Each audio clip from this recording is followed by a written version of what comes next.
Okay, I've completed all my project settings and now I'm ready to do a solar design. So I'll go to Solar Design tab, go down to Manual Design and hit Create Design.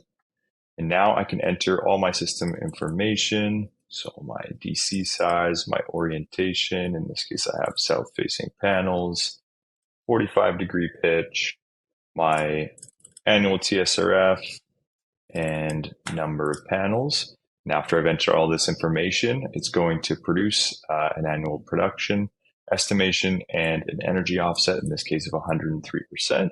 And then I can just drag and drop. Let's do, say this was an Aurora design. I can drag and drop the image from Aurora's report.